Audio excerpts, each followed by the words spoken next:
رمضان يا رمضان يا نفحة الرحمن رمضان يا رمضان شهر جود وغفران رمضان يا رمضان يا نفحة الرحمن. On continue, Inch'Allah, à aborder avec vous, à partager quelques secrets du jeûne du mois de Ramadan, Inch'Allah. Comme on a parlé dans la précédente vidéo sur la piété, on va parler d'autres secrets, Inch'Allah, selon le temps, Inch'Allah. Et aujourd'hui, Inch'Allah, on va parler aussi de réaliser une forme de sagesse. Quand on jeûne, notre corps, si on peut dire avec le langage contemporain, être zen. Et c'est pour ça que les hindous ou les bouddhistes, ils font leur jeûne, le Bouddha.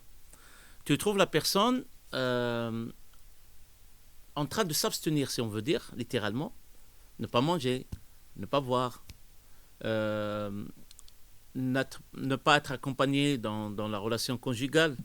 Et cette personne-là, après, il devient sage. On dit toujours le Bouddha, il est sage.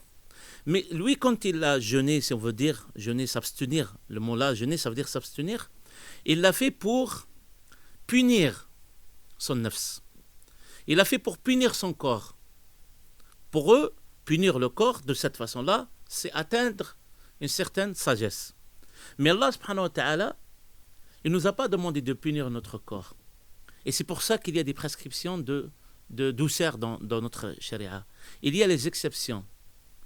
Et Allah subhanahu wa ta'ala, il a mentionné dans le Coran, et le prophète sallallahu alayhi wa sallam aussi, que le malade, s'il ne peut pas jeûner, il ne va pas jeûner.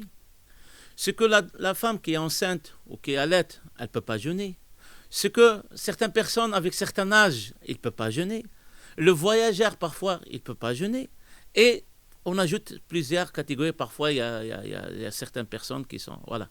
Et donc, ne pas punir nafs, c'est un secret du jeûne.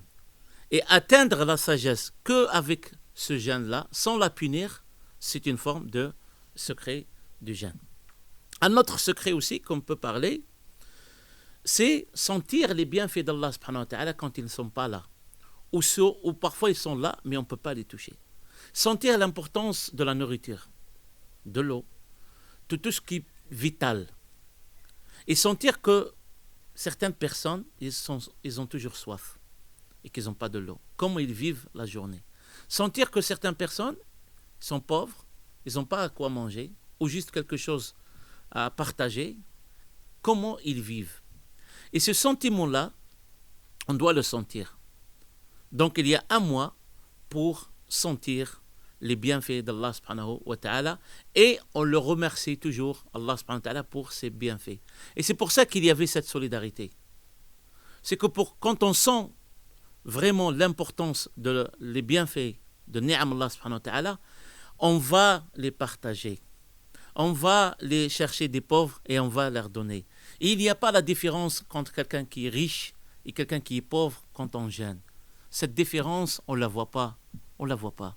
Et c'est pour ça qu'il y a zakat à la fin de ce mois-là, qu'on va parler, Inch'Allah, sur le secret de zakat ultérieurement. Et donc, atteindre, réaliser certaines sagesses, sentir les bienfaits d'Allah subhanahu wa ta'ala, c'est une forme, aussi quelque chose que Allah subhanahu wa ta'ala nous a prescrit comme finalité. أقول قولي هذا وأستغفر الله لي ولكم فاستغفروه إنه الغفور الرحيم والسلام عليكم ورحمة الله تعالى وبركاته. رمضان يا رمضان يا نفحة الرحمن رمضان يا رمضان شهر جود وغفران رمضان يا رمضان يا نفحة الرحمن.